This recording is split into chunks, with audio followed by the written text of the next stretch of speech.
အဂိတမြို့နယ်နော်မာရပ်ကွက်သာသနာရခိတဓမ္မယုံ၌ဒွါရသမကျိန်ဆင်ကျင်းပပြုလုပ်အပ်သည့်ဓမ္မသဘင်အခမ်းအနားဝယ်ဥကြတန်အားရည်စူး၍မိခင်ကြီးတော်အွန်လိုင်းအားအမှုထား၍ဥတန်းစိန်ဒေါခင်တန်းရွှေခေတ္တစင်္ကာပူနှင့်အောင်ဓမ္မတစုတိုင်းသူမိသားစုနှင့်ကမတုလူရှင်များ၏အမတဒါနဓမ္မဒါနဖြစ်ဖြင့်ဟောကြားအပ်သောဝိနောပမတုတ်အနှစ်ချုပ်တရားဒေသနာတော်ဒီကနေ့ညဓမ္မသဘင်ခန္ဓာကိုရှင်ဘုန်းတော်သခင်ရှင်တော်မြတ်ဖရာ၏မဟာကရုဏာကုံကိုအာယုံပြုကာတိကျူဖွဲ့ဆိုအပ်သောဝန္ဒနာပနာမအာတိတဂါထာကိုရွတ်ဆိုပူဇော်ခြင်းဖြင့်စတင်ကြရအောင်ယောကပကောတိဟိပိယပမေယံကာလံကရွန်တောတိတုကရာနိခေရံကတောလောကဟိတယာနာထောနမောမာကာရုဏိကတတတ္တာယောနာထောဝိနိယမြာစွာတတ္တဝါဤချမ်းသာစီးပွားလူလာတောင်းတကုံပေါင်းခါသဖြင့်နာထမြညာခြင်းရှင်တော်မြတ်ဖရာသည်ကပ္ပကောတိဟိပိဂရေကဘာအရေးအတွက်တင်ချာတို့ဖြင့်တော်လဲအဘယ်မေယံရေအတွက်တိုင်းတာဖော်ပြခြင်းငါမစွမ်းနိုင်ပါသောကာလံလေးအသင်ချေသိမ့်နေကဘာရှိကြသောကာလပတ်လုံးလောကဟိတယတတလောကဤအကျိုးစီးပွားအလို့ငါအတိဒုက္ခရာနိဥ္စာသက်ချေလဲအင်္ဂါမေတ္တာကြီးမာသမိတာနှင့်တထာဇနီဆွန်ញကြီးဟုကျက်တိထဝဲငါးသွဲအစုအလုံးခဲရင်တော်မူတော့ကိုကရွန်တော်ဖရာဖြစ်ရန်ရည်တန်ကြိုးကုပ်အားထုတ်တော်မူရသည်ဖြစ်ပြီးခေရန်လက်ချေမျက်လုံးအသက်ဆုံးလည်းရဲ့နှလုံးစိတ်ဝံကိုရောဤပင်မညင်းသူကတောဘဝတဏ္ဏကျိန်ဖန်များစွာရောက်တော်မူခဲ့ရရှာလေပြီမဟာကရုဏီကတတတ္တဝါများရင်ဝဲသားကဲ့သို့တနာချစ်ခင်မဟာကရုဏာရှင်ဖြစ်တော်မူသောတသနာထသဝိနည်းများစွာတတ္တဝါဤ ချမ်းသာစီးပွားလိုလားတောင်းတဂုံပေါင်းခါသဖြင့်နာထမြညာထိုရှင်တော်မြတ်ဖရာအားနမောယုတိပြောင်းပြောင်းမှန်ကိုလျော်၍ကရောယုကျိုးရှိခိုးခြင်းသည်အထုဘဝတု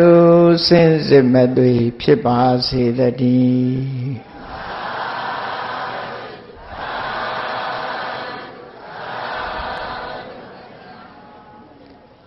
ဝိနောပမတုတ်အနှစ်ချုပ်ဘုရားမြတ်စွာဟောကြားတော်မူခဲ့တဲ့တရားတော်တွေဟာအဗ္ဗဓမ္မလေးနဲ့အဗ္ဗဓမ္မလေးနဲ့တဲ့တရားဟာစိတ်အားကုန်စိုက်ပြီးမှနားထောင်မှအသိပညာစွာရနိုင်ဒါကြောင့်မို့လို့တရားပွဲကျင့်ပပြီဆိုလို့ရှိရင်တိတ်ဆိတ်ငြိမ်သက်တဲ့နေရာမှာရှားပွေကျင့်ပဖို့လိုအပ်တယ်ပေါ့ဘုန်းကြီးတို့စာပေကျမ်းဂန်ထဲမှာမြတ်စွာဘုရားကအမြဲတမ်းဆုံးမဩဝါဒပေးလို့ရှိတယ်ဘုရားကိုလည်းဘာသာကြားတွေကအစသိတယ်အပတ္တတကာမအတန်တိုးတိဋ္ဌာကိုမျက်နှိုးတယ်အပတ္တတဝိနိတတိုးတိုးတိတ်တိတ်နေဖို့ဆုံးမတယ်မြတ်စွာဘုရားရဲ့တပည့်တာဝကတွေဟာအမြဲတမ်းတိတ်ဆိတ်ငြိမ်သက်မှုကိုယ်တိုင်လဲလိုလားတယ်မိမိပတ်ဝန်းကျင်ကိုလည်းပဲတိတ်ဆိတ်ငြိမ်သက်အောင်ဒီဆုံးမသွန်သင်တယ်ဆိုတာစာပေကျမ်းဂန်ထဲမှာအများကြီးရှိတယ်မြန်မာလူမျိုးတွေဟာဗုဒ္ဓဘာသာဖြစ်ရတဲ့ဆူညံမှုကိုအမတန်မှကြိုက်တဲ့လူကတော်တော်များတယ်ဘုန်းကြီးတို့အမေရိကန်နိုင်ငံမှာတစ်နှစ်နေရတယ်နေထိုင်တဲ့အချိန်အတွင်းမှာဆိုလို့ရှိရင်ဘယ်နေရာကြည့်လိုက်တိတ်ဆိတ်ငြိမ်သက်တာလူရှိတယ်လို့တော့မထင်ရဘူးဗမာပြည်မှာဆိုလို့ရှိရင်ဆူညံနေတာပဲအမြဲတမ်းဟိုကအတန်ချက်ဆက်တွေအော်ဖွင့်ဒီကအတန်ချက်ဆက်တွေအော်ဖွင့်နဲ့အဲ့တော့မြန်မာလူမျိုးတွေကဖျားကိုးကွယ်ပေမဲ့လို့ဖျားစကားနားမထောင်ဘူးဆိုတာအမှန်တမ်းထင်ရှားတယ်ဖျားစကားနားမထောင်ဘူးမြတ်စွာဘုရားကထိုတုတ်တန်တွေမှာပိဋကစာပေကိုလေ့လာကြည့်ရှင်သာရိပုတ္တရာအမှုပြုတဲ့ယဟန်တော်တွေဟာကျောင်းထဲရောက်လာလို့ကျောင်းနေကိုတော်တွေနဲ့စကားပြောတဲ့အခါမှာတပိတ်သင်္ကန်းကိုချပြီးတော့နှုတ်ဆက်ရင်ကနေနည်းနည်းစူးစူးညံညံဖြစ်သွားတာနဲ့မြတ်စွာဘုရားကကျောင်းထဲအထွက်လာပြီးတော့ရှင်အနန္ဒာကိုမေးတယ်ဘယ်သူတွေလဲတဲ့ဆူးညံနေတာဆိုတော့ရှင်အနန္ဒာကရှင်သာရိပုတ္တရာရဲ့တပည့်တွေပါဖေရတဲ့တပားနဲ့တပားနှုတ်ဆက်တယ်ဆိုတော့မြတ်စွာဘုရားဗာမေးရှိလို့ဆိုရင်အေးတန်ဃာတွေငါလူဖမ်းနေတယ်လို့စူးစူးညံညံလုပ်တဲ့လူတွေငါစီလာဖို့မလိုဘူးအားလုံးငါစီမလာကြနဲ့လို့ပြောလိုက်ငါနှင်လိုက်တယ်လို့ဆိုအကုန်လုံးနှင်ထုံလိုက်တာအဲ့ဒီတုတ်တန်ကစာတုမတုတ်တန်လို့ခေါ်တယ်နော်ဆူညံလို့ရှိရင်မြတ်စွာဘုရားလုံးဝကိုမနှစ်မြို့တဲ့သဘောရှိသို့သောဗုဒ္ဓဘာသာဝင်ဖရာကိုကိုးကွယ်တယ်ဆိုတဲ့လူမျိုးတွေဟာအများအားဆူညံပြီးတော့နေတယ်တရားပွဲကျင်းပတယ်ဆိုတဲ့နေရာလဲတိတ်ဆိတ်ငြိမ်သက်တဲ့နေရာမရွေဘူးစတိတ်ရှိုးလုံးတာမဟုတ်တဲ့အတွက်ကြောင့်တရားပွဲကျင်းပတယ်ဆိုတဲ့နေရာမှာတိတ်ဆိတ်ငြိမ်သက်တဲ့နေရာရွေးချယ်ရမယ်ဘုန်းကြီးတို့မနှစ်တုန်းကလည်းပဲဒီအဖြစ်မျိုးတွေခဏခဏကြုံခဲ့တယ်လမ်းဘေးမှာကားတွေတခုသွားနေတဲ့လမ်းဘေးမှာတရားပွဲကျင်းပတယ်တရားပလင်တောင်မှတုံသွားတယ်ကားသံတွေကလည်းဆူးညံ့နေတယ်အဲ့ဒီနေရာလောက်တယ်ဒီနှစ်တော့ဘုန်းကြီးတို့အဲ့ဒီနေရာကိုတရားပွဲမပေးတော့ဘာဖြစ်လို့လဲဆိုတော့တရားပွဲမလုပ်တဲ့နေရာကိုတရားပွဲလုပ်တယ်မြတ်စွာဘုရားလည်းမကြိုက်တဲ့အလုပ်တွေပဲလို့ဒါတွေဟာမန္တလေးမှာတပွဲရန်ကုန်မှာတပွဲမနှစ်တုန်းကကြုံခဲ့ရတယ်အခုဒီနှစ်တောင်းတော့မပေးတော့ဘူးအဲ့ဒီပွဲတွေအဲ့တော့ဘာလို့လဲဆိုတော့တရားဆိုတာအာယုံစိုက်ပြီးတော့နာနိုင်မှတရားရဲ့အနှစ်သာရရစတိတ်ရှိုးပြရင်တော့လမ်းလေကောင်မှာစူကျင်တော့စူကိစ္စမရှိဘူးစတိတ်ရှိုးပြတာတချင်းဆိုလည်းကိစ္စမရှိဘူးစူလို့ရတရားကြတော့အတိပ္ပယ်မရှိမင်းညလည်းပဲတရားပွဲဟောတယ်ဘာသာကြားအိမ်နဲ့ကပ်ပြီးတော့တရားပွဲလုပ်တော့ဘာသာကြားတွေကဆူညာနဲ့စကားပြောတယ်တရားနာတဲ့လူတွေကလည်းမော့ကြည့်နေကြတယ်ဘုန်းကြီးကလည်းတမာရီမရဩတကယ်တော့ဒီလိုနေရာမျိုးတွေဟာတရားပွဲမလုပ်တဲ့နေရာတွေပဲဘာအစွဲမှမထားသင့်ဘူးတရားပွဲလုပ်တယ်ဆိုတာတရားအသိဉာဏ်ရအောင်လုပ်တာကိုယ့်ရက်ွက်မှာတရားပွဲတရားနာရတာဒီလိုမဟုတ်ဘူးဒီ ဒီဆွဲလန်းနေရှိနေသည့်အတွက်ကြောင့်တန်တရားတွေကမထွက်ကြတာပဲတကယ်ကတော့ဘုရားဟောတဲ့တရားဆိုတာအမြဲတမ်းနာရခဲတယ်နာရခဲတဲ့တရားကိုဆူညံတဲ့နေရာတွေမှာလုပ်မယ်ဆိုလို့ရှိရင်ဒီတရားဟာရင်နဲ့နှလုံးထဲလည်းရောက်မှာလည်းမဟုတ်ဘူးတက်တက်အချိန်ဖြုံးရုံပဲဖြစ်မှာပဲဘာလို့လဲဆိုဘုရားတရားတော်ကငကိုကမှလေးနေရတဲ့အထင်ပဲအတန်ပလန်ကဘေးကနေဆူးနေတယ်ဆိုလို့ရှိရင်ဘလို့မှစိတ်မရောက်နိုင်ဘလို့မှစိတ်ရောက်လို့မရနိုင်မနေ့ကလည်းတပွဲဒီလိုကြုံပြီးအခုဒီကနေ့လည်းပဲဆူညံတဲ့နေရာမှာတရားပွဲဆိုဘုန်းကြီးတော့ဟောလို့မဖြစ်ဘူးအတန်နဲ့ကိုကဘာလို့လို့ဆိုဒီတရားတွေကိုကြက်ဟောရတာမဟုတ်ဘူးကိုယ်တိုင်ကဘုရားတရားတွေကိုသဘောကျအောင်စဉ်းစားဆင်ခြင်ပြီးတော့ဘလို့ပြောရင်နားလည်မလဲဆိုတဲ့ပုံစံနဲ့ဟောကြရတာကြက်ပြီးတော့စာအုပ်ကြည့်ပြီးတော့ဖတ်တယ်ဆိုလို့ရှိရင်တော့သူ့အတန်ကိုယ်အတန်អော်လို့ရတာပေါ့အဲ့ဒါလို့ဟာမျိုးမဟုတ်ဘူးအဲ့ဒါကြောင့်မို့လို့တရားပွဲကျင့်ပါတယ်ဆိုတဲ့အခါမှာတိတ်ဆိတ်ငြိမ်သက်တဲ့နေရာကိုရွေးတဲ့နဲ့မြတ်စွာဘုရားသခင်ကိုရောမြတ်ကဆူညံတာကိုလုံးဝမကြိုက်ဘူးဆိုတာဘုရားကိုးကွယ်တဲ့ပုဂ္ဂိုလ်တိုင်းသတိထားတဲ့နဲ့ပေါ့ပါဠိအကိုးအကားတွေမြောက်များစွာရှိတယ်မြတ်စွာဘုရားသခင်ကိုရောမြတ်သို့မဟုတ်ဘုရားရဲ့တပည့်သားတာဝကလားနေတာကိုမြင်တောင်မှပဲဘာသာကြားတွေဘုရားလက်ထက်ကဘာသာကြားတွေအညတ်ဒိဋ္ဌိယလို့ခေါ်တယ်အဲ့ဒီဘာသာကြားပြပိုက်တွေဟာသူတို့ချင်းချင်းဆိုလို့ရှိရင်ဆူညံပြီးစကားပြောနေကြတယ်ဘုရားရဲ့တပည့်သားတိတ်ဥသို့မဟုတ်မြတ်စွာဘုရားကြွလာတာခလန်းလန်းကမြင်လိုက်တာနဲ့တပြိုင်နက်တယောက်လက်ကုပ်ပြီးဟေးတိတ်နေကြဟိုမှာယဟန်ဂေါရမကြွလာပြီသို့မဟုတ်ယဟန်ဂေါရမရဲ့တပည့်သားဝကကြွလာပြီသူတို့ကတိတ်ဆိတ်တာကိုအမတန်မှကြိုက်တယ်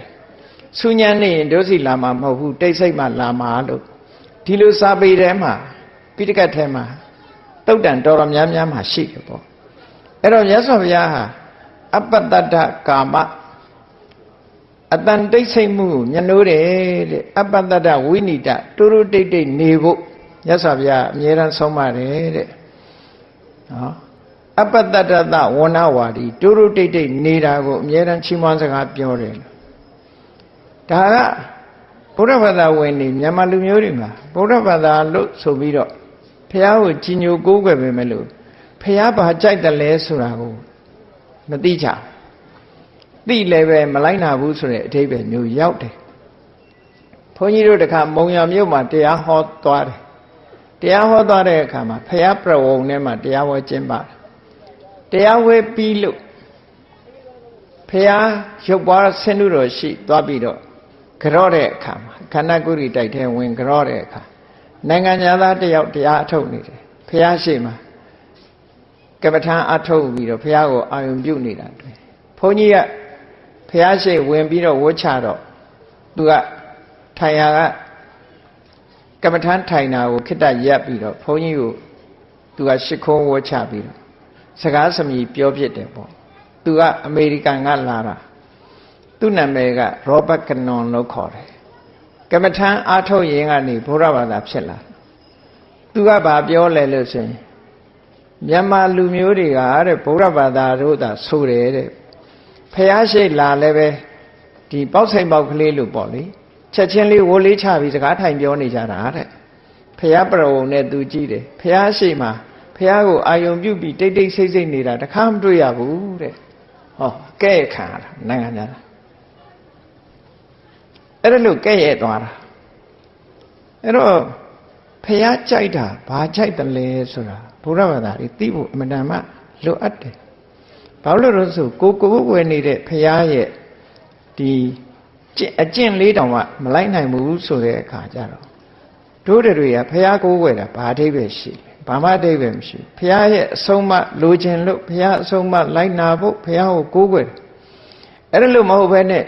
ဖះစကားနားမထောင်ဘူးကိုကြိုက်တာပဲကိုလုပ်တယ်ဆိုတော့အမှန်တမ်းစဉ်းစားဉာဏ်ကင်းမဲ့ရရောက်တယ်ပေါ့ဖះဝဲတွေဆိုရင်ကျင့်ပါဆူညံနေတာဖះရှိရင်လက်ခံမလားအဲ့လိုလုပ်ရင်ဖះဝဲတွေဆိုတာဘုန်းကြီးတို့ငယ်စဉ်ကလည်းဖះဝဲတွေအမျိုးမျိုးကြည့်ခဲ့ရောက်တယ်ဆိုလို့ရှိရင်ဖះကိုလာပြီးတော့လဲကြတဲ့သဘောပဲရှောက်ကြည့်တဲ့သဘောပဲဖះကိုအလေးနဲ့ထားတဲ့ပုဂ္ဂိုလ်ဟာအမှန်တမ်းနဲတယ်ဖះပေါ်ရောက်လာရင်စူးစူးညံညံတန်ချက်စက်တွေတချင်းတွေဖွင့်တယ် အဲ့တော့ဖယားနဲ့ပတ်သက်တဲ့သချင်းလည်းမဟုတ်ဘူးတရားနဲ့ပတ်သက်တဲ့သချင်းလည်းမဟုတ်ဘူးစကားပြောမဖြစ်ဆိုမဖြစ်အဲ့ဒါလို့ဆုညံမှုတွေအမတန်မှလွှမ်းမိုးနေတယ်အမတန်မှမြန်မာလူမျိုးတွေနဲ့လုံနေတဲ့အလုပ်တွေနဲ့ဒါတနိုင်ငံလုံးအနှံ့ဒီတိုင်းပဲဒီတနေရာကိုပြောတာမဟုတ်ဘူးနော်တနိုင်ငံလုံးအနှံ့လူတွေမစင်စားကြဘူးဘုန်းကြီးတွေလည်းမစင်စားကြဘူးလို့ပြောရမှာဘာလို့လဲဆိုပွဲကလေးရှိရင်အတန်ချက်ဆက်ပါမှာဆူတယ်ညံတယ်နော်တချင်းမျိုးစုံဖွင့်နေဆိုနိုင်ငံသားတွေကဒါမျိုးသိပ်ပြီးတော့ကဲ့ရဲ့ရှုတ်ချတာအဲ့တော့ဗမာလူမျိုးတွေပုံမှာနိုင်ငံသားတွေကဘယ်လိုထင်သွားတုံဆိုလို့ရှိရင်ဒီလူတွေကအလေးနဲ့မရှိဘူးပောဆတ်ဆတ်သမားတွေပဲဘာသာတရားလည်းနားမလည်ဘူးဘုရားဘာသာလို့သာပြောတယ်ဘုရားဆုံးမလည်းနားမလည်ဘူးလို့သူတို့ကဒီလိုထင်သွားတာဟုတ်လဲဟုတ်တာပဲအမှန်ကတော့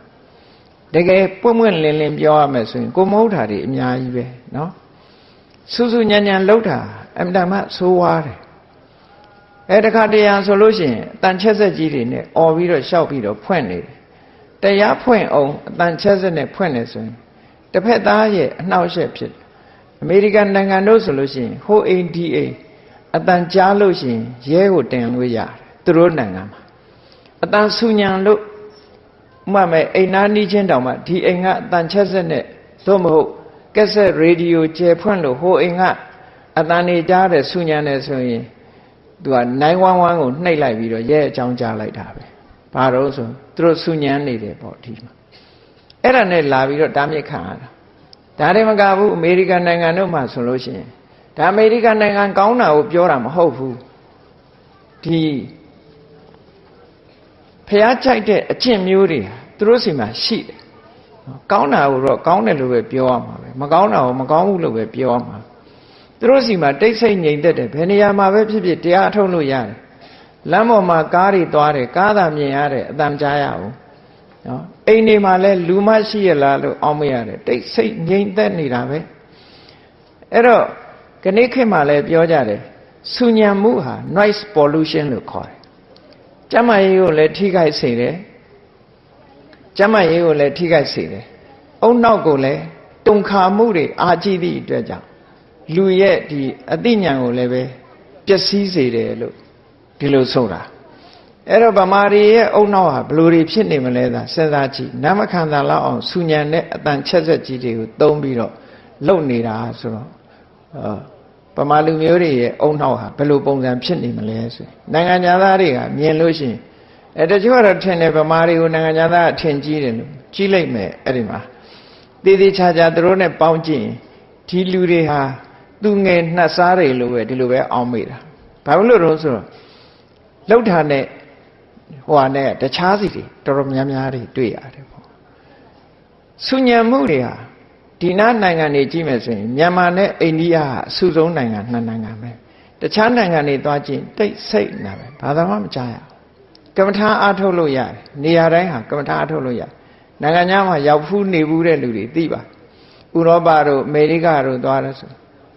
ဘယ်တော့ဖြစ်ဖြစ်ငြိမ်းတာပဲဘယ်နေရာဖြစ်ဖြစ်တိတ်ဆိတ်တာပဲစကားပြောတာတောင်မှရုံထဲဝင်သွားလဲငြိမ်းနေတာပဲစူပါမားကတ်တွေထဲဝင်သွားလဲငြိမ်းနေတာသူ့လုတ်ပြီးတော့လူတွေဟာတိတ်တိတ်ဆိတ်ဆိတ်နေလေးရှိကြတယ်အဲ့ဒါဟာမြတ်စွာဘုရားကြိုက်တဲ့တိတ်ဆိတ်ငြိမ်သက်မှုပဲမြတ်စွာဘုရားသခင်ကိုရောမြတ်ကတတိပေးထားတာရှိတယ်ယဟန်တော်တွေကိုအများအားဆုံးမတယ်တဏိပတိတဏံဝောဘိက္ခွေဒွါယံကရဏီယနှစ်ဦးဆုံမိပြီဆိုလို့ရှိရင်မင်းတို့ဆုံမိလာလို့ရှိရင်နဲ့နှစ်မျိုးပဲလှုပ်တဲ့နယ်လို့မြတ်စွာဘုရားနှစ်မျိုးပဲလှုပ်ရမယ်ဘာလှုပ်ရမလဲလို့ဆိုလို့ရှိရင်ဓမ္မိကထာဝါအကျိုးရှိတဲ့တရားစကားအဓိပ္ပာယ်ရှိတဲ့တရားစကားပြောခြင်းပြောတဲ့မပြောလို့ရှိရင်အရိယောဝတုန်နိဘာဝမြင့်မြတ်ပြီးတော့တိတ်တိတ်ဆိတ်ဆိတ်နေရမယ်ဒါကြောင့်မို့လို့နိုင်ငံသားတွေမှာရေးထားတယ် noble silent silent ကို noble silent လို့ပြောတာနော်ကမ္မထနှလုံးသွင်းပြီးတိတ်ဆိတ်ငြိမ်သက်စွာနေထိုင်မှုမြတ်စွာဘုရားကအင်မတန်မှမြတ်နိုးတယ်အကယ်၍အတန်ဖြစ်ရလို့ရှိရင်တောင်းပါပဲတရားနဲ့ပတ်သက်တဲ့စကားသံပဲပြောဖို့ယဟန်တွေကိုအဲ့လိုဆုံးမသွန်သင်ထားတာရှိတယ်ပေါ့အဲ့ဒါတွေနဲ့ဟာလုံးဝဆန့်ကျင်ဘက်တွေဖြစ်တယ်ပေါ့မြန်မာပြည်မှာကဘယ်နေရာပဲဖြစ်ဖြစ်မြန်မာပြည်အနှံ့အပြားဟာဒီတိုင်းဖြစ်နေဒီစနစ်ကြီးကိုဘယ်တော့မှပ ပြင်နိုင်မလဲတော့မပြောတတ်ဘူးသူတယောက်နဲ့လည်းပြင်လို့မရနိုင်ဘူးအဲ့တော့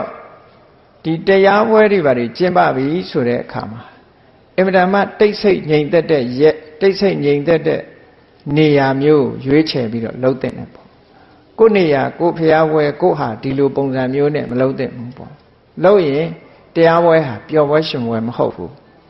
ဖျားတရားကိုတလေးတစားနားထောင်ပြီးတော့အတိညာရအောင်နာမတရားပွဲရဲ့အဓိပ္ပာယ်အနှစ်သာရလည်းရှိတယ်မြတ်စွာဘုရားရဲ့အဆုံးအမလည်းနာယူရာရောက်တယ်အဲ့ဒါလို့မဟုတ်လို့ရှိရင်အဓိပ္ပာယ်မဲ့တဲ့အလုပ်တွေလုပ်တယ်လို့ဖျားဘူးသွားတယ်ဆိုရင်ဖျားတစ်ခါမှမဖူးပဲနဲ့နော်ကစုံပေါင်းဝတ်ချပြီးတော့လူတွေဟာဟိုငေးဒီငေးနဲ့ပဲဖျားပွဲပြီးသွားအဲ့ဒါလို့ဖျားဘူးရတောင်ကိုယ်အကျိုးအတွက်ကိုဖူးတယ်လေစနေသားဆိုလို့ရှိရင်စနေတောင်းကဖျားတော့ရေမွန်းလေရော့အဲ့ဒီမှာစနေတောင်းကဖျားရေမွန်းခံရမယ်တနင်္ဂနွေသားနဲ့တော့တွေ့ရင်တော့တနင်္ဂနွေသားတောင်ရေတပ်ပဲဆောင်းရောပါရောကုန်ရေမွန်းမှာပဲအဲ့ဒါစဉ်းစားကြည့်ပေါ့ဖျားသက်တော်ထင်ရှားရှိရင်ဒီလိုကြီးလုပ်လို့ရမလားနော်ဒီလိုကြီးလုပ်လို့ရမလားအဲ့တော့မြန်မာလူမျိုးတွေရဲ့ဒီစိတ်ဓာတ်တွေဘာသာတရားနဲ့ပတ်သက်ပြီးတော့ခံယူချက်တွေဟာအမှန်တမ်းနှိမ့်ချနေသေးတယ်လို့ဘုန်းကြီးတို့ဒီလိုမြင်တယ်အဲ့ဒီနှိမ့်ချနေတာတွေကိုမနှိမ့်ချစေချင်ဘူးတူးချင်းကိုယ့်ဟာကိုယ်ပြင်သွားဖို့လိုတယ်မပြင်လို့ရှိရင်တော့တစ်သလုံးဒီတိုင်းပဲဖြစ်သွားမှာပဲမြန်မာပြည်ကတိုးတက်လာဖို့တော့ဘာသာတရားနဲ့ပတ်သက်လာလို့ရှိရင်တိုးတက်ဖို့အမှန်တမ်းခဲနေဘာသာတရားနဲ့ပတ်သက်လာလို့ရှိရင်မြန်မာလူမျိုးဟာဒါဘာသာရေးကိစ္စဒါကပျော်ပွဲရှင်ပွဲကိစ္စလို့မခွဲခြားတတ်ဘူးဘာသာရေးကိစ္စမှာလည်းပျော်ပွဲရှင်ပွဲနဲ့တွဲတယ်နော်ပျော်ပွဲရှင်ပွဲကိစ္စမှာလည်းပဲတွဲတယ်အမြဲတမ်းနောက်ဆုံးမှာဘုန်းကြီးပြန်ချတာတောင်မှပဲပျော်ပွဲရှင်ပွဲနဲ့ချတဲ့လူမျိုးဖြစ်နေတယ်ခုဟာတန်ဝေကယူရမယ့်အချိန်လဲပျော်လိုက်တာပဲဖះပေါ်မှာအလေးနဲ့ထားပြီးရှ िख ိုးရမယ့်အချိန်မှလဲပျော်ပွဲနဲ့ပဲအဲ့တော့ပျော်ပွဲနဲ့ခင်းတဲ့နေရာအမှန်တမ်းရှားတယ်မြန်မာလူမျိုးတွေကဘုန်းကြီးသေးတာလဲဝမ်းသာလို့နော်ဝမ်းသာပြီးတော့ပျော်ပွဲရှင်ပွဲနဲ့လှုပ်ကြတယ်အဲ့ဒီပုံစံမျိုးဖြစ်တယ်အဲ့တော့ဒါတွေကအမှန်တမ်းလူမျိုးနဲ့ချီပြီးတော့စဉ်းစားတတ်တဲ့ကိစ္စတွေပေါ့ဗမာလူမျိုးတွေပြင်လင့်တာတွေအများကြီးပဲဒါကဘယ်သူအပြစ်မှပြောเสียမလို့အားလုံးရဲ့အပြစ်ပဲကိုယ့်အကိုဆင်ញင်တုံတရားမရှိဘူးဆိုလို့ရှိရင်ဒီလူမျိုးတွေဟာဒီတိုင်းပဲသွားမှာပဲပေါ့ကြည့်လေဖះဘော်ကနေပြီးတော့တခြင်းဖွင့်လို့ရှိရင်ဘာတခြင်းတွေဖွင့်ယရဏသုံးပါးနဲ့ပတ်သက်တဲ့တခြင်းတချို့နိုင်ငံတွေမှာဆိုလို့ရှိရင်ယရဏသုံးပါးနဲ့ပတ်သက်တဲ့တခြင်းပဲဖွင့်ရတယ်ဒီဘာသာရေးပွဲတော်ဆိုလို့ရှိရင်ဘာသာရေးနဲ့ပတ်သက်တဲ့တခြင်းပဲဖွင့်တယ်ဘုန်းကြီးတို့သီရိလင်္ကာနိုင်ငံမှာ6နှစ်နေခဲ့တယ်ဖះဘော်ကဖွင့်ဘာသာရေးနဲ့ပတ်သက်တာပဲဖွင့်ရတယ်နော်စီကံအမတန်မှရှိတယ်ဘာသာရေးနဲ့ပတ်သက်တာဖွင့်တယ်မနေ့ဆိုလို့ရှိရင်ရေဒီယိုတို့ဘာတို့ကနမောတတကစလာဘုရားဘာသာနိုင်ငံရဲ့တရုတ်အမတန်မှပြီးတာဘာသာရေးခန္ဓာတွေလောက်ပြီဆိုရင်အောင်ကြီး၈ပါးကိုတခြင်းလို့ဆိုတယ်ဒါပဲပါဠိလိုအဲ့ဒါလို့သူတို့စီမှာ devotional sound ဆိုတာတည်တံ့ထုတ်တယ် devotional sound လို့ခေါ်တယ်ဒီကိုယ်ွယ်မှုနဲ့ပတ်သက်တဲ့တခြင်းတွေဟာတတ်တတ်ရှိတယ်နီပေါနိုင်ငံသွားတဲ့အခါလည်းပဲဘာသာရေးပွဲတော်တွေဆိုရင် devotional sound ပဲဖွင့်တယ်သူတို့မှာဒီပြင်တခြင်းကိုမဖွင့်ရအောင်အမှန်တမ်းစနစ်ရှိတယ်ဗမာပြည်မှာတော့မဟုတ်ဘူးဖះဘုရားဖွင့်လိုက်တဲ့တခြင်းကလည်းပဲလမ်းမေးဖွင့်တဲ့တခြင်းပဲမထူးဘူးအဲ့တော့ဖះဘုရားဖွင့်တဲ့တခြင်းရယ်လမ်းမေးရဖွင့်တဲ့တခြင်းရယ်ရွေးချယ်မှုမရှိဘူးเนาะအဲ့ဒါဟာတွေဟာဗမာပြည်မှာဒီအသိဉာဏ်မရှိရရောက်တယ်ပေါ့လူမျိုးပါသိသိညာရောက်တယ်အမှန်တမ်းခွဲခြားပြီးတော့မသိဘူးဆိုတဲ့အတိတ်ပဲမျိုးကဲ့ရဲ့ဆရာတွေအများကြီးဖြစ်ကဲ့ရဲ့ဆရာဖြစ်လို့နိုင်ငံသားတွေကလည်းကဲ့ရဲ့တဲ့ဒီအချက်တွေနဲ့ပတ်သက်လာလို့ရှိရင်ဗမာလူမျိုးတွေကိုမချီးမွမ်းမှုထားတွေနဲ့ပတ်သက်လာအဲ့တော့ဒါတွေကအမှန်တမ်းတတိထားတဲ့ကိစ္စတွေပေါ့အမှန်တမ်းတတိထားတဲ့ကိစ္စအဲကြောင့်မို့အခုဒီနေ့ဝိနောပမတုတ်အနှစ်ချုပ်ဆိုတာအတန်နေမဆူရင်တော့ဆုံးအောင်ဟောမယ်အတန်နေဆူရင်တော့မဟောနိုင်တော့ဘူးအဲ့ဒါ အဲ့တော့ဝိနောပမတုတ်အနှစ်ချုပ်ဆိုတာအမြဲတမ်းလေးနဲ့တဲ့တရားပဲမြတ်စွာဘုရားဟောမှဒီတရားကိုနာခွင့်ရတာ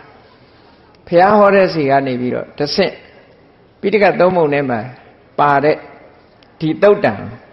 ဘုန်းကြီးတို့ကချင်းချုပ်ပြီးတော့ဟောပေးဝိနောပမဆိုတာဝိနာဥပမဝိနာဆိုတာစောင်းကိုပြောတာဥပမာဆိုတာနှိုင်းရှင်တာစောင်းနဲ့နှိုင်းရှင်ပြီးတော့ဆုံးမသွန်သင်ထားတဲ့တုတ်တံတစ်ခုပဲအဲ့ဒီဝိနောပမတုတ်တံရဲ့အနှစ်ချုပ်ကိုပြောရမယ်ဆိုရင်အပိုင်းနှစ်ပိုင်းရှိတယ်တစ်ပိုင်းကဘာလဲဆိုရင်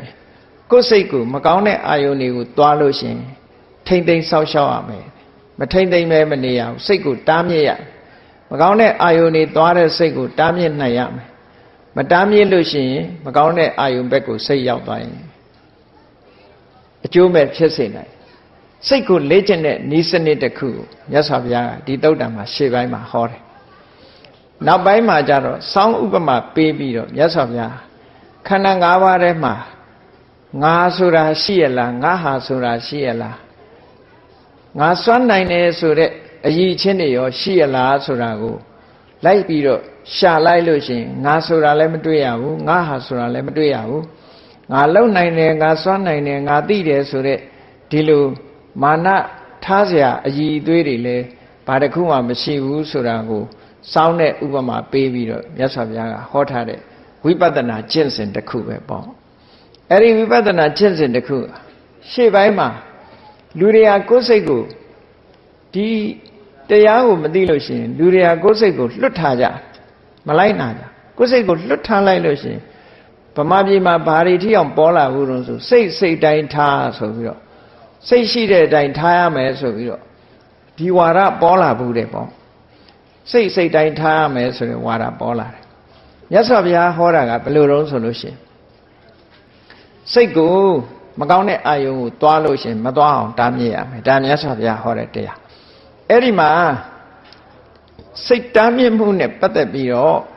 နတ်သားတယောက်ကနေပြီးမြတ်စွာဘုရားကိုလျှောက်တဲ့စကားတစ်ခုရှိသူကသူ့ရဲ့အယူဆတစ်ခုကိုလျှောက်တယ်စိတ်ကို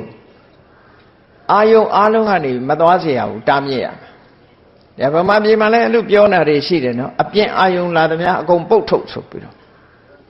ဒါဘုရားကျင့်စဉ်မဟုတ်ဘူးစိတ်ထဲမှာဘာအာယုံမှလက်မခံရဘူးလာသမျှအာယုံတွေကိုအကုန်ပုတ်ထုတ်ပြရမယ်နတ်သားတယောက်ကပါဠိလိုပြောတဲ့အခါကျတော့သဗ္ဗတောမနောနိဝါရီကိုယ်စိတ်လေးကိုအာယုံဘယ်အာယုံပဲဖြစ်ဖြစ်မသွားစေရဘူးတားမြစ်ရမယ်လို့ဒီလိုနတ်သားတယောက်ကရှောက်တော့မြတ်စွာဘုရားကဘာပြောတော့ဆိုရင်အာလုံးကတားမြစ်เสียမလို့ဘူးတဲ့နော်အာလုံးကတားမြစ်เสียမလို့ဘူးမကောင်းတဲ့အာယုံကသာတားမြစ်ရမယ်ကောင်းတဲ့အာယုံဆိုလို့ရှိရင်မတားမြစ်ရဘူးဟောဘုရားကြတော့အဲ့လိုခွဲခြားပြီးတော့ဟောတယ်ဒါဟုတ်တချို့ကလည်းစိတ်တိုင်းထားစိတ်ကိုအာယုံနေပေါ်လွတ်မထားနဲ့ဘယ်အာယုံမှမသွားအောင်တားရမယ်စိတ်အားလုံးကိုတားပြရမယ်လို့ဆိုတဲ့အယူဆဘုရားအယူဆမဟုတ်ဘူးဆိုတာဘာလို့လဲဆိုဘုန်းကြီးတို့တွေကဘုရားဟောတာကိုဟောတယ်လို့သိဖို့လိုတယ်ဘုရားမှာအမှန်သိတာကြံတဲ့ပုဂ္ဂိုလ်တွေဟောတာကိုဂရုစိုက်เสียမလိုဘူးဘာဖြစ်လို့တုံးဆိုလို့ရှိရင်ကိုယ်မှလွဲမှားသွားရင်ဘယ်လောက်နစ်နာမလဲထင်တယ်လေတရားဓမ္မနဲ့ပတ်သက်တာရင်နားလွဲမှားသွားရင်အလုံးကိုနစ်နာတာနော်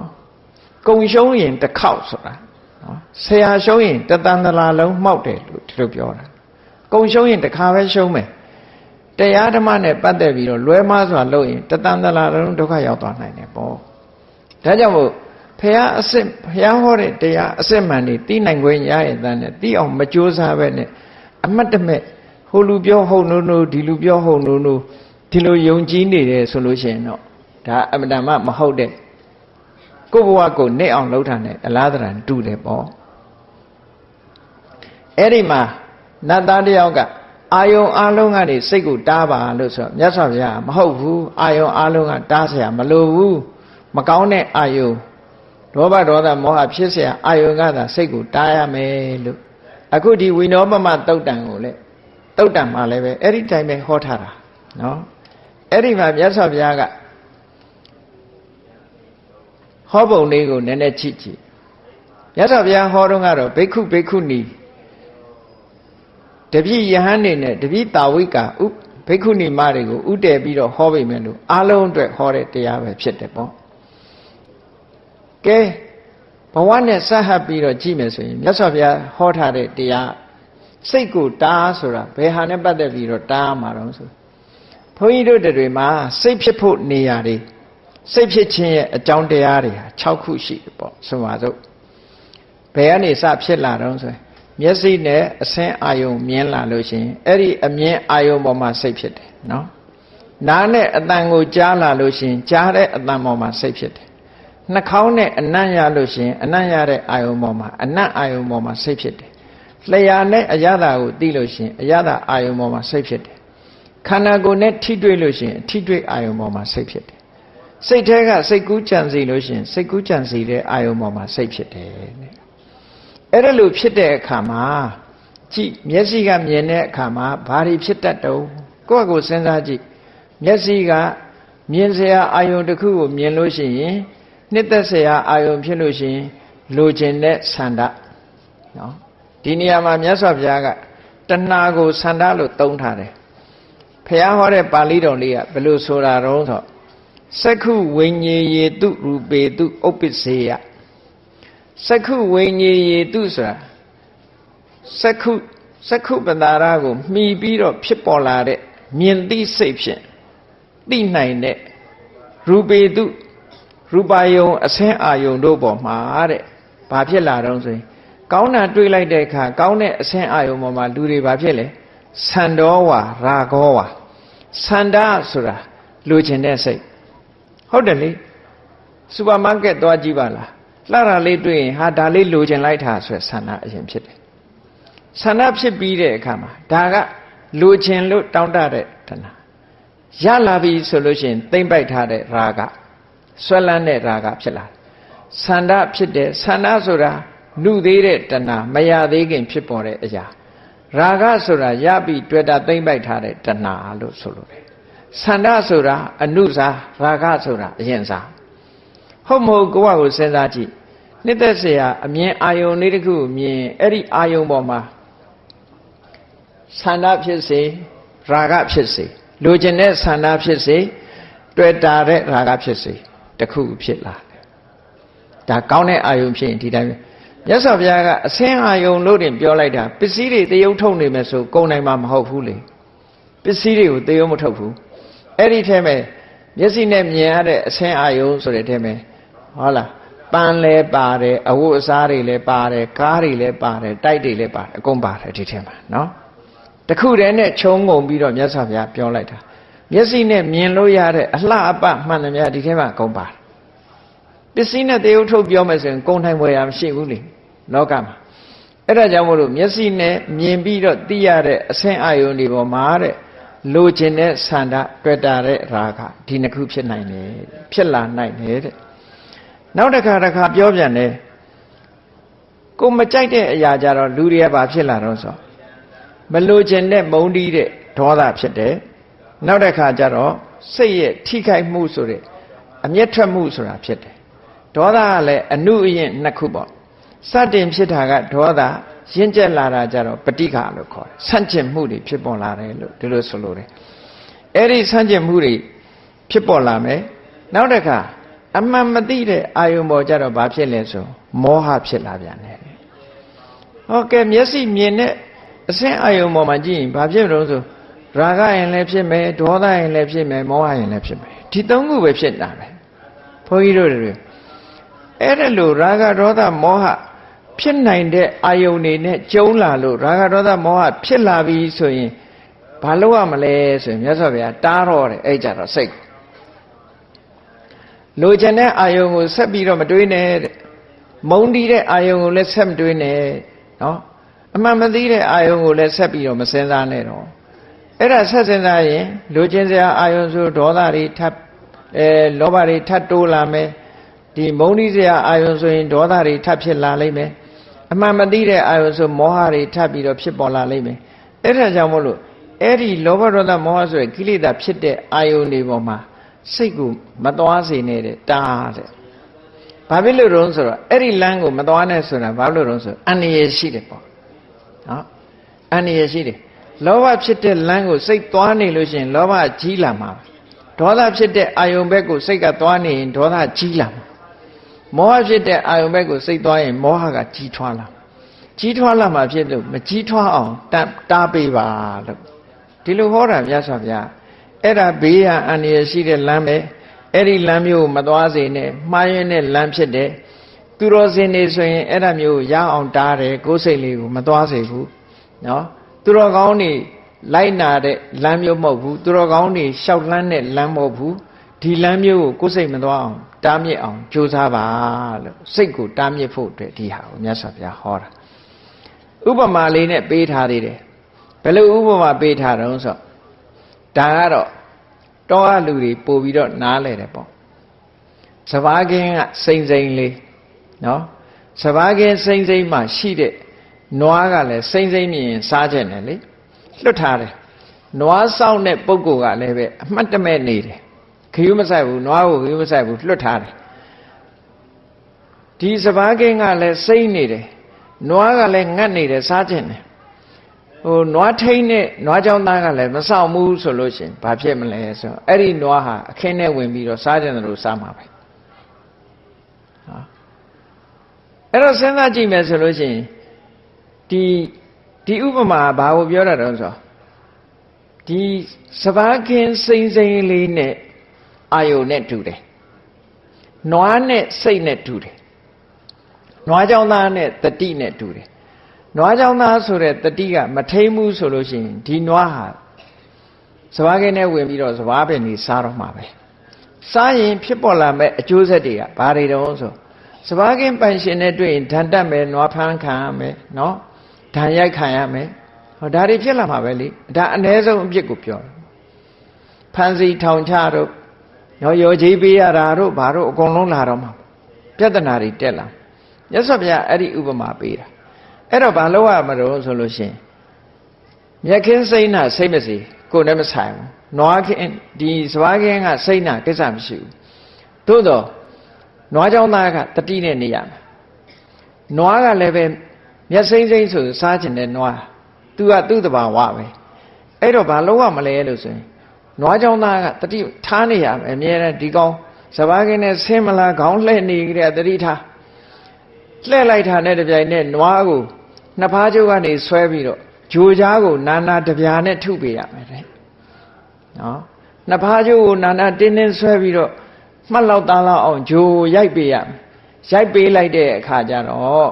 အဲ့ဒီနွားဟာစဘာစိမ့်စိမ့်မြင်တော့လည်းပဲဝင်မဆွဲရတော့ဒါဆိုရင်ငါအစော်ခံရတော့မှဆိုတာ तू သိသွားစိတ်ကလေးကိုလည်းပဲအဲ့လိုနော်နှစ်ဖားကျိုးတက်ပြီးတော့နာနာရိုက်ပေးဖို့လိုအပ်တယ်လို့ဒါကလူတွေနားလည်အောင်လို့မြတ်စွာဘုရားကနွားနဲ့စိတ်ကိုနွားနဲ့ဥပမာပေးပြီးတော့ဟောတဲ့တရားအဲ့တော့ဆိုလိုတာကကိုယ်စိတ်လေးကိုရောဘဖြစ်เสียအာယုံဘက်ကိုသွားလို့ရှိရင်မဖြစ်အောင်စိတ်ကိုတားဒါဖြင့်ဘာနဲ့တားမလဲပြောတာတော့လွယ်တယ်ဘာနဲ့တားမလို့နွားကြတော့တားတာလွယ်တယ်လေတပြာနဲ့နော်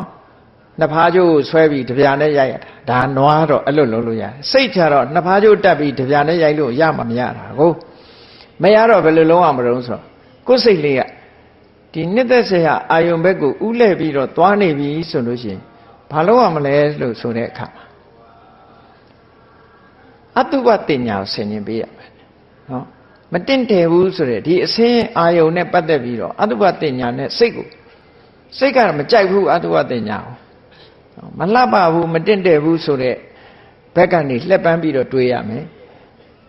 အဲ့ဒါမှရာဂကိုဖယ်ရှားနိုင်တယ်နောက်နည်းရပါတော့ဆိုလို့ရှိရင်မမြဲတဲ့သဘောတွေအနိစ္စသဘောတွေကိုဆင်ញင်စဉ်းစားပေးရမယ်ဒုက္ခတွေကိုဆင်ញင်စဉ်းစားပေးရမယ်ဝိပဿနာဉာဏ်နဲ့စိတ်ကလေးကိုထိမ့်ချုပ်ပြီးတော့တားပေးရတတိဆိုတဲ့ကြိုးနဲ့နာနာဆွဲပြီးတဲ့အခါမှာနော်မမြဲတဲ့သဘောတွေကိုဆင်ញင်စဉ်းစားပေးတာဟာဒါတားမြစ်တဲ့သဘောပဲပေါ့ဒီလိုတားခိုင်းတာဒီလိုတားရမှာအာယုတစ်ခုကိုစွာစို့ကို့မှာတဘာဝတစ်ခုပြောပြမယ်ဆိုစူပါမားကတ်သွားတယ်ပစ္စည်းတစ်ခုတအားလိုချင်လားကို့မှာလည်းဝယ်နိုင်တဲ့အနေအထားမရှိဘူးဆိုဘာလို့လဲခိုးချင်တဲ့စိတ်ပေါ်လာလိုက်ပဲ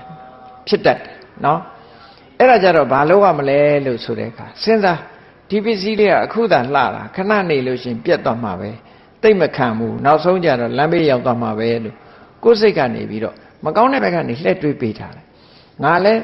ပစ္စည်းလည်းသင်္ခါရလူလည်းသင်္ခါရအိုးဒါကြီးရှိနေတော့ဘာအကျိုးရှိမှာတော့ဆိုတဲ့ဘယ်နည်းနဲ့တာပေါ့ကိုယ်စိတ်ကိုလွတ်မထားနဲ့အဲ့ဒါလို့တားရမယ်လို့ဒီလိုဆိုလိုတာဒါကိုစိတ်ကိုတားတဲ့နည်းတစ်ခုကိုမြတ်စွာဘုရားဟောတာကိုယ့်ဘက်ကိုဆင်ញင်စဉ်းစားပြီးတော့တားလို့ရတယ်ဒါဖြင့်အာယုန်တစ်ခုအပေါ်မှာဒေါသဖြစ်လာပြီဆိုလို့ရှိရင်ဘယ်လိုတားရမလဲ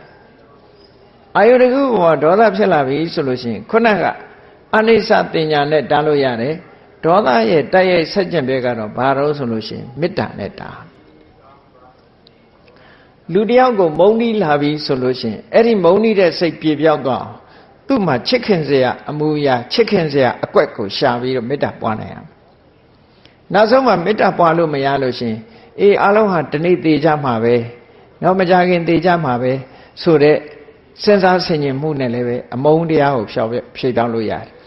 အမုန်းတရားဖြေပြောင်းနည်းကိုမြတ်စွာဘုရားကဟောထားတာရှိတယ်ပထမမေတ္တာနဲ့ဖြေတဲ့မေတ္တာနဲ့ဖြေလို့မရဘူးဆိုရင်ကရုဏာနဲ့ဖြေတဲ့တဏှာတဲ့စိတ်နဲ့ဖြေတဏှာတဲ့စိတ်နဲ့ဖြေလို့မှမရဘူးဆိုရင်ဘာနဲ့ဖြေလဲဥပိ္ပခာနဲ့ဖြေကံကံရဲ့အကျိုးစဉ်းစားပြီးဥပိ္ပခာနဲ့ဖြေနောက်တစ်ခုကျတော့ဘာတော့ဆိုလို့ရှိရင်မေ့ပစ်ခြင်းဆိုတဲ့ဒါနဲ့ပဲဖြေရမယ်လို့ဒီလိုဆိုလို့မေ့ထားလိုက်ရမယ်အဲ့ဒါလို့ဒေါသဖြစ်လာတယ်ဆိုလို့ရှိရင်လေစိတ်ကိုတားတဲ့နည်းကဘာနဲ့တားမလို့ဆိုမေတ္တာနဲ့တားမယ်သို့မဟုတ်ကရုဏာနဲ့တားမယ်သို့မဟုတ်ဥပိ္ပခာနဲ့တားမယ်သို့မဟုတ်ကံကံရဲ့အကျိုးကိုဆင်ញင်မယ်သို့မဟုတ်ရင်နောက်ဆုံးမှာဒီမေ့ထားခြင်းဆိုတာနဲ့တားမယ်ဟောဒါတဲ့နည်းတွေစနစ်တွေပဲလောကမှာမီးလောင်လို့ရှိရင်မီးမလောင်အောင်ဘာလို့ရတော့လို့ဆိုမီးဘေးရှောင်မလောင်ခင်တားဆိုတာတားထားတဲ့အလုပ်တွေမီးမလာနိုင်အောင်မီးမလောင်နိုင်အောင်အစရတဲ့ကမီးကိုပြုဆိုင်ထားတာတို့လောင်စာတွေမထားတာတို့ဒါတွေကဒီလိုလောက်ကြတယ်လို့ပဲတရားဓမ္မနဲ့ပတ်သက်လာလို့ရှင်လေဒါဆင်ញင်စဉ်းစားရမယ့်အချက်တွေပေါ့နော်မကောင်းတဲ့စိတ်ကိုတားဆီးနိုင်ရမယ်လို့ဒါမြတ်စွာဘုရားဒီသုတ်တံမှာဟောထားတဲ့ဤစနစ်တွေကိုပြောပြတာနော်ဒါကမျက်စိနဲ့မြင်ရတဲ့အဆင့်အာယုန်နဲ့ပတ်သက်ပြီးလောဘဖြစ်ရင်လည်းအတုပဘာဝနာကမ္မထာနဲ့တားမယ်အာနိစ္စတင်ညာနဲ့တားမယ်တခုနဲ့တားနော်ဒေါသဖြစ်လာလို့ရှိရင်မေတ္တာနဲ့တားမယ်တခြားနည်းတွေနဲ့တားမယ်ဟောဆက်ပြီးတော့မဖြစ်တော့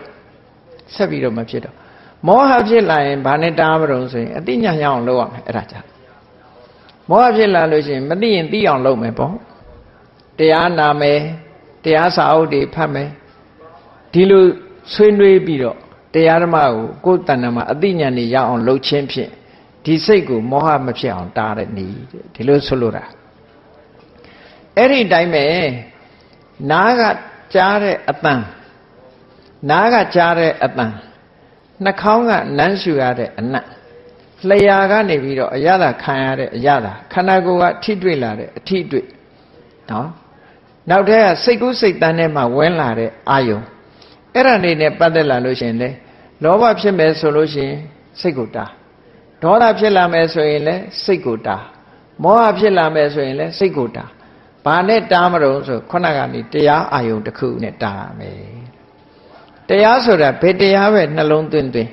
တရားအာယုံတစ်ခုနဲ့တားလို့ရတယ်ဥပမာပဲထွက်လေဝင်လေနဲ့တားလို့ရောမရဘူးလားရတယ်နော်အာနာပါနနဲ့တားလို့လည်းရတယ်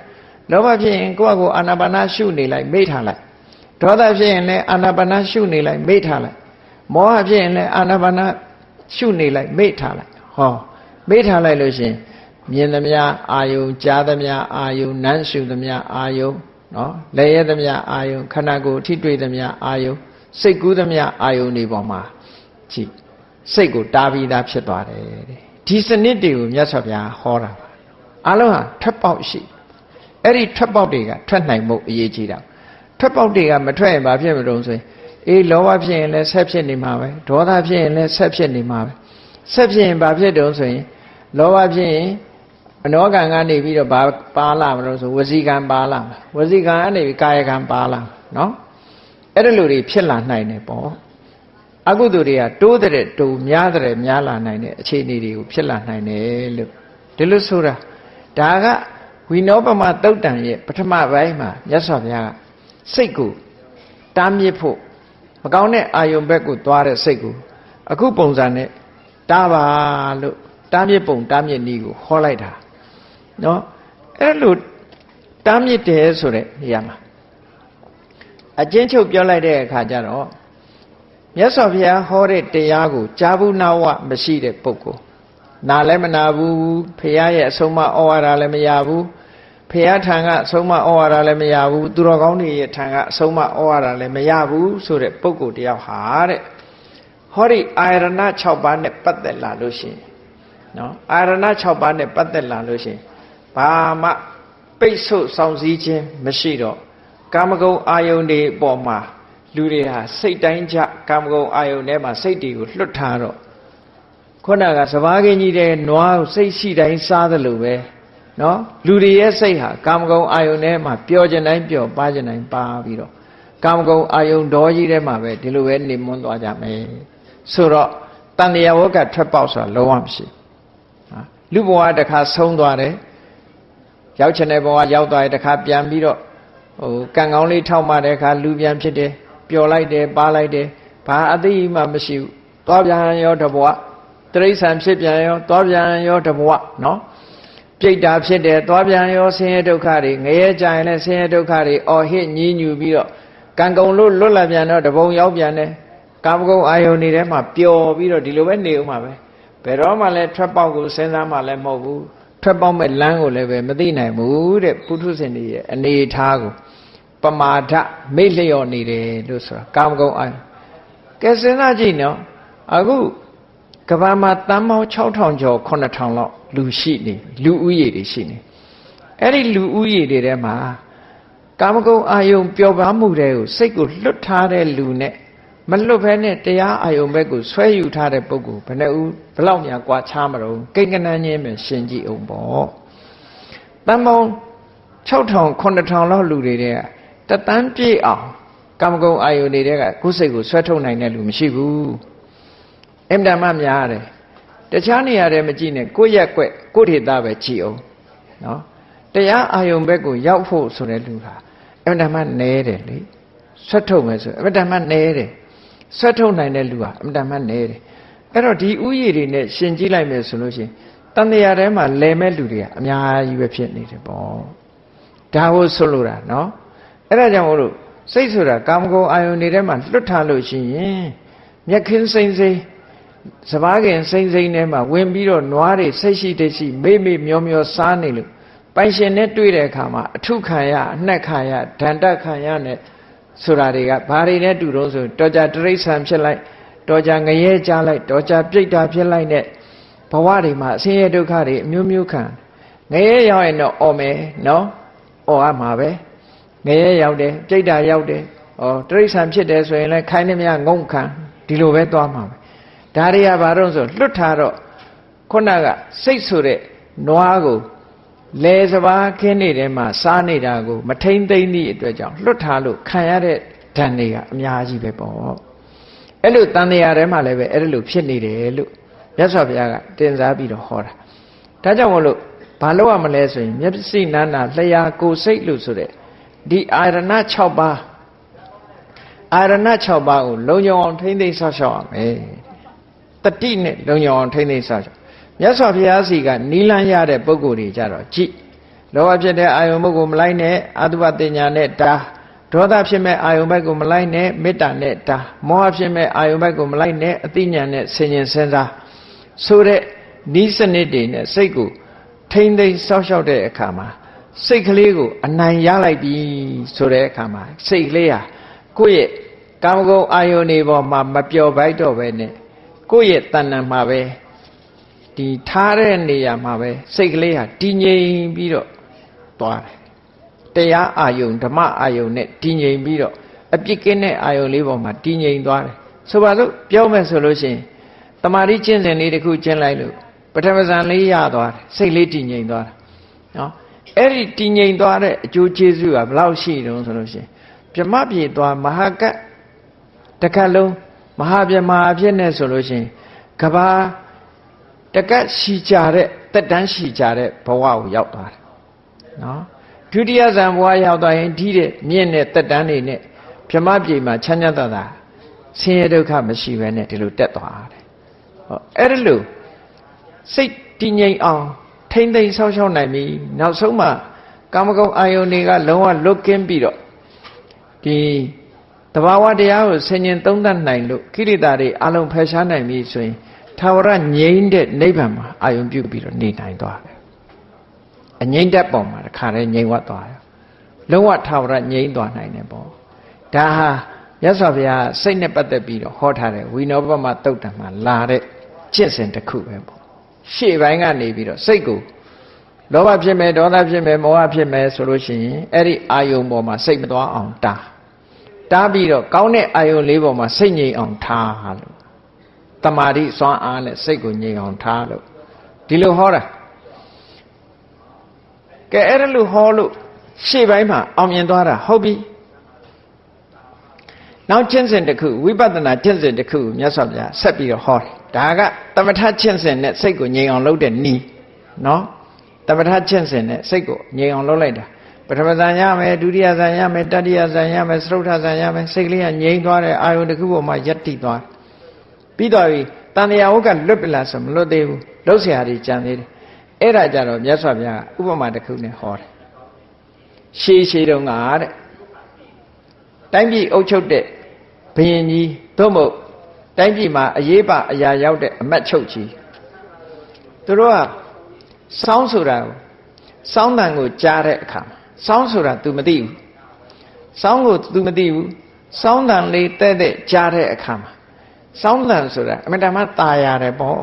နော်အမြဲတမ်းตาရပြီးတော့ဒီအတန်ထဲမှာနစ်မွန်းသွားစေနိုင်တဲ့စောင်းတန်လေးကိုကြားတဲ့အခါကျတော့ပြောတယ်သူ့လူတွေကိုဒါဘာတန်လဲကွဟာဒါစောင်းတန်လို့ခေါ်ပါတယ်ဟာဒီလောက်တောင်မမောစရာကောင်းတဲ့အတန်ယူကစားသွားရှာကစားဆိုတော့ဟိုလူကစောင်းကြီးယူလာခဲ့တယ်စောင်းကြီးယူလာပြီးတော့ချိတော့သူကစောင်းထဲကအတန်ကိုငါဘာပြောတော့ဆိုတော့အဲ့ဒီဘယင်ကဘာပြောတော့ဆိုငါကစောင်းကြီးကိုချိပြီးတော့သူကဘာပြောတော့ဆိုခုနကตาရတဲ့အတန်ကိုငါလို့ချင်တာစောင်းမလို့ချင်ဆိုတော့စောင်းယူလာတဲ့အမတ်ကဘာပြောပြတော့ဆိုရှင်မင်းကြီးတဲ့စောင်းဆိုတာဟာတဲ့ဒီခုနကအတန်ရဖို့အတွက်အထောက်အကူတွေအများကြီးရှိတယ်တဲ့ဘာတွေတော့ဆိုစောင်းကျိုးရှိတယ်စောင်းအိုးရှိတယ်နော်စောင်းကျိုးရှိရမယ်စောင်းအိုးရှိရမယ်ပြီးတော့တီးတဲ့ပုဂ္ဂိုလ်ရဲ့ရှိရမယ်အဲ့ဒီသုံးခုပေါင်းမှตายရတဲ့အတန်ဆိုတာထွက်တာတဲ့ဒီစောင်းကြီးထဲမှာตายရစောင်းဟာဒီတိုင်းနေလို့ခုနကตายရเสียအတန်မထွက်ဘူးလို့ဆိုတော့ဘုရင်ကြီးကဘာပြောတော့ဆိုငါမလိုချင်ဘူးတဲ့လိုချင်တာကစောင်းတန်ပဲလိုတယ်ဒါကြီးကရှုပ်တယ်ပေါ့ဒါကြီးကရှုပ်တယ်ဆိုပြီးတော့စောင်းတန်ကိုငါရှာမယ်ဆိုပြီးတော့ဒီထဲဘယ်ကထွက်ထားလဲလို့ဆိုစောင်းကြီးတစ်ခုလုံးကိုကျိုးတွေဖြုတ်နော်အိုးတွေခွဲစောင်းအိုးကြီးကိုခွဲပြီးတော့စောင်းတန်ရှာတာရှာလိုက်တာစိတ်မှလောက်တယ်ဘယ်နာကမှအတန်ကထွက်မလာဘူးဆိုတော့ဘုရင်ကြီးကပြောတော့ဆိုဟေးအလကားစောင်းกว่าတဲ့ခုနတော့ကအမြဲတမ်းตายရတဲ့ဟာတွေဘယ်ဘယ်တော့ငါရှာလုံးမတွေ့ဘူးတဲ့ဒီထဲမှာตายရတဲ့အတန်များဒီထဲမှာတဏှာမှာအောင်းနေသလားလို့ငါရှာလုံးတွေ့ဘူးကဲစောင်းထဲမှာตายရတဲ့အတန်ဟာအောင်းနေတာရှိနိုင်မှာမလားမရှိနိုင်ဘူးလေစောင်းထဲမှာနော်မြန်မာလူမျိုးတွေစောင်းတီးတဲ့အခါကျတော့ဘာတော့ဒီထူးမခြားနာစောင်းတန်တီးတယ်ဆိုတော့စောင်းထဲကထူးမခြားနာထွက်မှမထွက်တာဘူးတီးတဲ့လူရဲ့ဆိုတဲ့သချင်းနဲ့ဒီဟာနဲ့သာလိုက်ထွက်တာဟုတ်တီးတဲ့ပုဂ္ဂိုလ်ရဲ့ကျွမ်းကျင်မှုပေါ်မှာမူတည်ပြီးတော့အတန်မျိုးစုံထွက်တာအဲ့ဒါကိုဘုရင်ကြီးကငါမလိုချင်ဘူးตายရတဲ့အတန်ပဲလိုချင်တယ်ဘယ်ကထွက်တာလဲဆိုလိုက်ရှာတာမရတဲ့အခါကျတော့ကဲအဲ့ဒီစောင်းကြီးကိုစိတ်မွာခွဲရှာလိုက်တာတခုမှရှာမတွေ့အဲ့ဒီဥပမာအတိုင်းပဲတဲ့မြတ်စွာဘုရားကဘုန်းကြီးတို့တွေမှာခန္ဓာ၅ပါးရှိတယ်ရုပ်ရှိတယ်ဝေဒနာရှိတယ်တင်ညာရှိတယ်သင်္ခါရရှိတယ်ဝိညာဏရှိတယ်၅မျိုးရှိတယ်နော်ရုပ်ဆိုတာဘာတွေကိုပြောတာတော့ဆိုအကြမ်းမြင့်ပြောမယ်ဆိုရင်မျက်စိနားနာလျှာကိုယ်ဒါရုပ်တွေပဲနော်ခန္ဓာကိုယ်ထဲမှာရုပ်ဒီ body ကြီးတစ်ခုလုံးကဒါရုပ်ပဲနော်အတွင်းအသာကလေးစားတွေပြောမှဆိုရင်အသေးတို့နှလုံးတို့လူတွေကလည်းအသေးကခဏခဏကွဲတာနော်အသေးကွဲတဲ့ချင်းတွေကလည်းခဏခဏရှိတယ်အဲ့ဒီအသေးတဲ့ နှလုံးတို့၆ကတ်တို့ဒါတွေနှလုံးသားတို့ဆိုတာလေအမြဲတမ်းတင်စားတယ်အုံနောက်တို့ကဲအဲ့ဒီယုတ်တည်ထဲမှာယုတ်တည်ရဲ့အတိုင်းတာရှိသလောက်ရှားကြည့်စမ်းဘာရှာရမလဲဆိုငါလို့ပြောစရာဒီမှာရှိလားငါဆိုတာပါလဲမျက်စိကိုငါလို့ပြောမှလားနားကိုငါလို့ပြောမှလားနှာခေါင်းကိုငါလို့ပြောမှလားလျှာကိုငါလို့ပြောမှလားအသဲကိုငါလို့ပြောမှလားနော်နှလုံးကိုငါလို့ပြောမှလားဆိုပြောစရာမရှိဘူးအကုန်လုံးဟာသူ့ဟာနဲ့သူကြည့်ပဲနော်ငါလို့တခုမှမဖြစ်ဘူးငါဆိုရင်ငါသဘောတိုင်ဖြစ်မှာပေါ့သူကအခုသူသဘောတိုင်သူဖြစ်တာသူသဘောတိုင်သူဖြစ်လို့အသက်ကွဲတဲ့လူကကွဲအသက်6တဲ့လူက6ကင်ဆာဖြစ်တဲ့လူကဖြစ်နှလုံးဆိုလဲနှလုံးယောဂဖြစ်လို့ဖြစ်နေငါလို့ပြောစရာရှိမှမရှိတာဟုတ်အဲ့တော့တေချာလိုက်ပြီးတော့ရုပ်ထဲမှာလိုက်ရှာလိုက်တဲ့အခါငါလို့ပြောစရာလည်းတခုမှရှာမတွေ့ဘူးငါမရှိသည့်အတွက်ကြောင့်ငါဟာဆိုတာလည်းပဲဟာမှရှာလို့မတွေ့ဘူးနောက်ဆုံးမှာလုံနိုင်တယ်၊ကင်နိုင်တယ်ဆိုတာတော့မှပဲမရှိဘူး။နှိုင်ဆိုတဲ့အရည်ချင်းဆိုတာလည်းတစ်ခုမှမရှိဘူး။အလုံးပေါင်းလိုက်လို့သာဖြစ်တာ။မျက်စိကလည်းကြည့်လေလူတွေကထင်တာမျက်စိကကြည့်နိုင်တယ်လို့ထင်ကြတယ်မဟုတ်လား။နော်မျက်စိရှိလို့ကြည့်တယ်။မျက်စိကကြည့်တတ်တယ်လို့ထင်တာ။ကဲမျက်စိကကြည့်တတ်တယ်ဆိုရင်အိပ်ပျော်နေတဲ့အချိန်မှာမျက်စိမရှိဘူးလားရှိသလား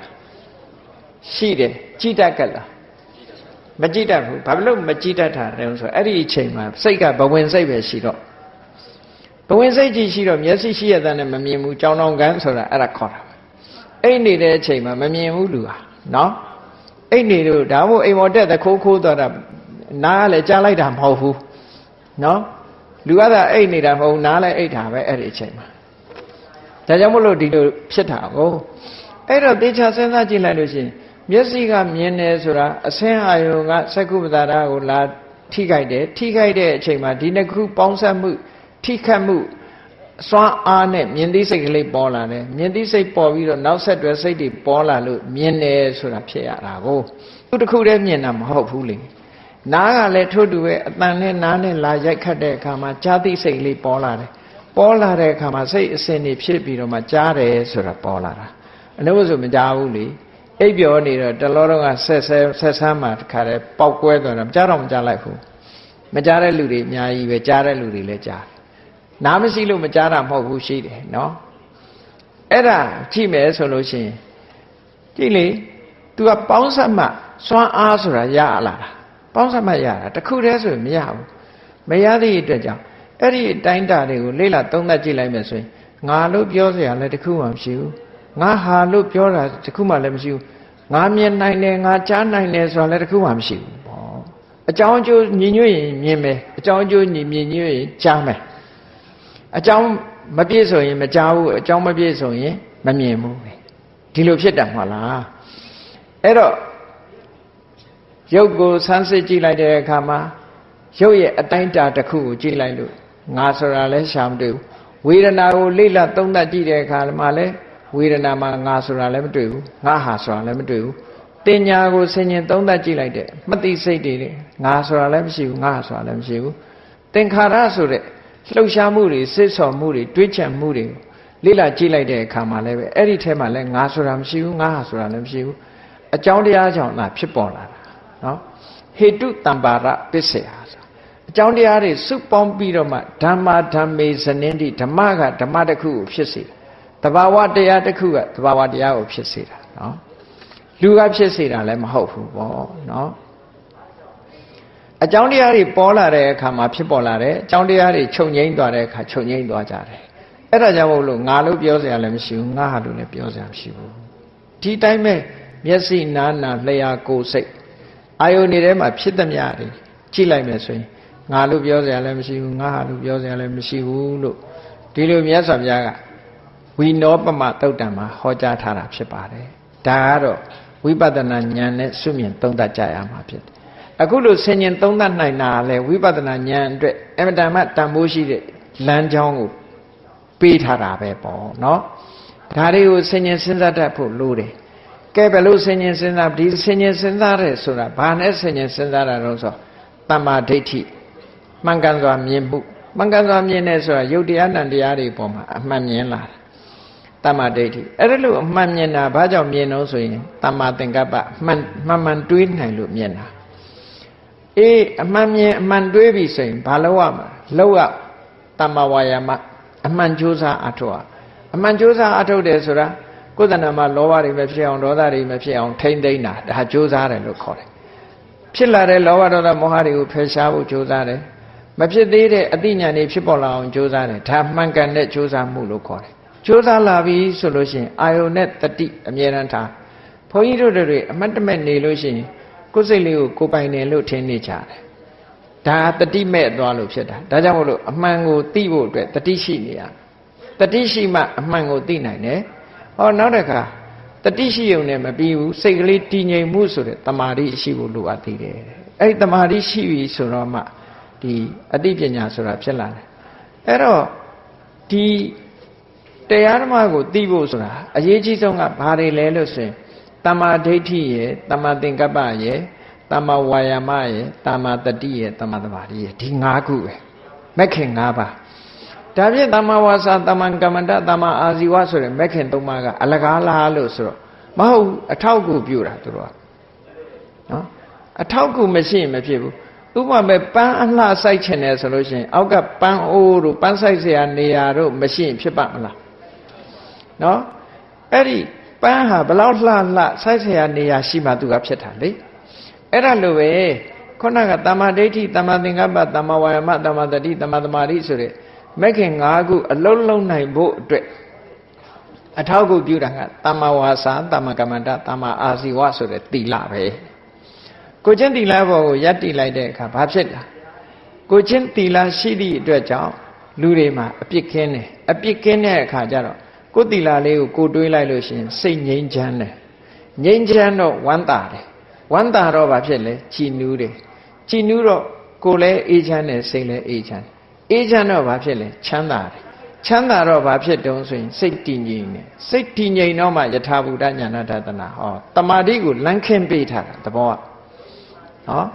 တိလရှိတာတမာတိကိုလမ်းခင်းပေးတဲ့သဘောပန်းအလှဆင်ဖို့အတွက်အောက်ကခုံဟာလမ်းခင်းပေးထားတဲ့သဘောပဲသူမပါရင်ဖို့ကိုယ့်ကာယဖြစ်သွားမယ်ပန်းနေတာနော်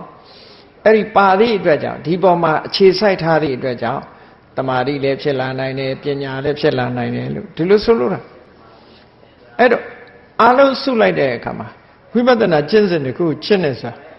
ဒီမဂ္ဂင်၈ပါးတစုတည်းဖြစ်တာအလုံးလုံးတာကိုဆိုလို့တယ်မဂ္ဂင်၈ပါးတစုတည်းအလုံးလုံးလိုက်ပြီဆိုလို့ရှိရင်ကြည့်အမှန်မြင်ခြင်းဆိုတဲ့အကျိုးတရားတွေကိုရလာနိုင်တယ်အဲ့ဒါလို့မြင်မှရုပ်တရားကိုလည်းလေ့လာသုံးသပ်တော့ရုပ်ရဲ့အကြောင်းကိုလည်းသိတယ်နာမ်တရားကိုလေ့လာသုံးသပ်တော့နာမ်ရဲ့အကြောင်းကိုလည်းသိတယ်နာမ်နေတဲ့မှာအသေးစိတ်ဝေဒနာဆိုတဲ့ခံစားမှုတင်ညာဆိုတဲ့မှတ်သားမှုသင်္ခါရဆိုတဲ့စိတ်ဆော်မှုဝိညာဏဆိုတဲ့အသိစိတ်ဒါတွေကိုတစ်ခုစီတစ်ခုစီဆင်ញင်သုံးသပ်လိုက်တဲ့အခါမှာငါလို့ပြောစရာလည်းရှားမတွေ့ဘူးငါဟာလို့လည်းရှားမတွေ့ဘူးနော်စွန့်နိုင်တယ်ဆိုတဲ့အရည်ချင်းတွေလည်းတစ်ခုမှရှားမတွေ့ဘူးအားလုံးပေါင်းလိုက်လို့ဖြစ်တာအဲ့ဒီမြတ်စွာဘုရားကဟောထားတဲ့အထက်မှာ၃ခုရှိတယ်နော်အဟံဆိုတာငါကိုပြောတာမမဆိုတာငါဟာကိုပြောတာအတ္တမိဆိုတာအရည်ချင်းကိုပြောတာကဲဒါလေးကိုထင်ရှားအောင်စွန့်နိုင်မှုမရှိဘူးဆိုတာလေးနဲ့ပတ်သက်ပြီးတော့ထင်ရှားအောင်ပြောရမယ်ဆိုရင်ရုပ်သေးရုပ်ကလေးကိုကြည့်လိုက်ရုပ်သေးရုပ်ကလေးတစ်ခုကိုကြည့်အဲ့ဒီရုပ်သေးရုပ်ကလေးကိုဘသူကမှဟောကျိုးကနေဆွဲပြီးတော့ကပြမှုမလုပ်ဘူးဆိုရင်ရုပ်သေးရုပ်လေးကသူကသူလှုပ်နိုင်ရလားမလှုပ်နိုင်ဘူးရုပ်သေးရုပ်နဲ့ကျိုးနဲ့ပေါင်းဆွဲတဲ့လူနဲ့ပေါင်းမှလှုပ်တာမဟုတ်လားသူကြီးဆိုမလှုပ်ဘူးလေအဲ့ဒါလိုပဲရုပ်နဲ့နာနှစ်ခုပေါင်းလို့လှုပ်တာတစ်ခုတည်းဆိုရင်ဘာမှစွမ်းအားမရှိဘူးရုပ်ကလည်းရုပ်ကြီးဆိုရင်စွမ်းအားမရှိဘူးနာမ်ကလည်းနာမ်ကြီးဆိုစွမ်းအားမရှိဘူးဒီနာယီလေးပဲကြည့်လိုက်အောင်နာယီလေးဟာဘက်ထရီကြောင့်မို့လို့သွားနေတာဘက်ထရီဖြုတ်ကြည့်ပါလားဘာပြနိုင်လဲဘာမှမပြနိုင်တော့အဲ့ဒါလိုပဲဘက်ထရီနဲ့ဒီနာယီရဲ့ကိရိယာတွေနဲ့ပေါင်းလိုက်တဲ့အခါမှာနာယီလေးကအချိန်ကိုပြောနေတာမှန်ကန်အချိန်ပြောနိုင်တယ်ဘက်ထရီနှုတ်လိုက်တာနဲ့အချိန်ပြောစရာမရှိတော့အဲ့ဒါလိုပဲရုပ်နဲ့နာနှစ်ခုပေါင်းနေလို့လှုပ်ရှားတာသွားလာတာတကယ်တော့တစ်ခုတည်းဆိုရင်စွန့်ရင်တတ္တိမရှိဘူးလို့ဒီလိုပြောတာနော်စွန့်ရင်တတ္တိဟာမရှိဘူးဒါကြောင့်မို့အတ္တမိငါလုံနိုင်နေဆိုတာတစ်ခုမှမရှိဘူးဒီထဲမှာ ပေါင်းစပ်လို့သာဖြစ်တာငါလုံနိုင်တာဆိုတာတခုမှမရှိဘူးဆိုရင်အဲ့တော့ငါဆိုတာကဒိဋ္ဌိကိုငါဟာလို့ထင်တာကတဏှာငါလုံနိုင်တယ်ဖြစ်နိုင်တယ်ဆိုတာကမာနပေါင်းလိုက်တဲ့အခါကျတော့ဒီရှုမြင်သုံးသပ်မှုဟာတဏှာကိုလည်းပယ်တယ်ဒိဋ္ဌိကိုလည်းပယ်တယ်မာနကိုလည်းပယ်တယ်ပေါ့ဒီတဏှာမာနဒိဋ္ဌိဆိုတဲ့ဒီသုံးမျိုးကြောင့်တန်တရားတွေကမထွက်နိုင်မဲ့နဲ့တဝဲလဲလဲဖြစ်နေတာတဲ့အဲ့ဒီသုံးခုကိုဖယ်ရှားနိုင်ဖို့ကြိုးစားအထောက်ကြရမှာဖြစ်တယ်လို့ဝိနောပမတုတ်မှာအနှစ်ချုပ်အနေနဲ့အခုလိုဟောကြားတာဖြစ်ပါတယ်ဒါကြောင့်တရားချစ်ခင်သူတော်စင်ပြိဿအပေါင်းတို့ဘုရားမြတ်စွာဟောကြားတော်မူခဲ့တဲ့ဝိနောပမတုတ်တံမှာပထမအနေနဲ့တပဋ္ဌာကျင့်စဉ်တစ်ခုကိုချင့်ပြီးတော့မကောင်းတဲ့အာယုံဘက်လောဘဖြစ်မဲ့အာယုံဒေါသဖြစ်တဲ့အာယုံမောဟဖြစ်တဲ့အာယုံဘက်ကိုမသွားအောင်စိတ်ကိုတည်ငြိမ်သွားအောင်တပဋ္ဌာကျင့်စဉ်တစ်ခုချင့်ပြီးတော့ထိန်းရမယ်ပြီးတဲ့အခါမှာတမာတိစွမ်းအားတွေကိုယူပြီးတဲ့အခါမှာယုံနာဓမ္မသင်္ခါရတရားတွေသို့မဟုတ်ခန္ဓာ၅ပါးကိုအသေးစိတ်လေးလာဆင်ញင်သုံးသပ်ခြင်းဖြင့်ငါဆိုတာမရှိဘူးငါဟာဆိုတာမရှိဘူးငါလုံနိုင်တယ်ဆိုတာမရှိဘူးဆိုတာကိုသေချာအောင်ကြိုးစားအထောက်ကြရမယ်ဝိပဿနာကျင့်စဉ်တစ်ခုကျင့်ကြံကြိုးကိုအထောက်အဲ့ဒါကြောင့်မလို့သမထနဲ့ဝိပဿနာနှစ်ရပ်ပေါင်းစပ်ထားတဲ့ဒီဝိနောပမသုတ်တံဒေသနာတော်အတိုင်းကျင့်ကြံကြိုးကိုအထောက်မယ်ဆိုလို့ရှိရင်တရားချစ်ခင်သူတော်စင်ပြိဿတ်တို့အမြဲတမ်းမျှော်လင့်တောင်းတနေကြတဲ့နိဗ္ဗာန်ချမ်းသာဆိုတာရရှိလာမှာဖြစ်ပါတယ်ဒီအလုပ်မလုပ်ဖဲနဲ့နိဗ္ဗာန်ချမ်းသာကိုတော့မရနိုင်ဘူးတဲ့ဒါကြောင့်နိဗ္ဗာန်ချမ်းသာဖို့ရဖို့မှန်ကန်တဲ့လမ်းကြောင်းဆိုတာဟာတပဋ္ဌာကျင့်စဉ်နဲ့ဝိပဿနာကျင့်စဉ်ပေါင်းစပ်ပြီးတော့ကျင့်ကြံကြိုးကုပ်အားထုတ်ခြင်းဖြင့်သာရနိုင်တယ်အဓိကအားဖြင့်ဝိပဿနာကျင့်စဉ်ကနေပြီးတော့မတရားဖို့တရားကိုဆက်ရောက်နိုင်တယ်လို့ကိုယ်စီသဘောကျပြီးကျင့်ကြံကြိုးကုပ်အားထုတ်တော်မူနိုင်ကြပါစေကုန်သတည်း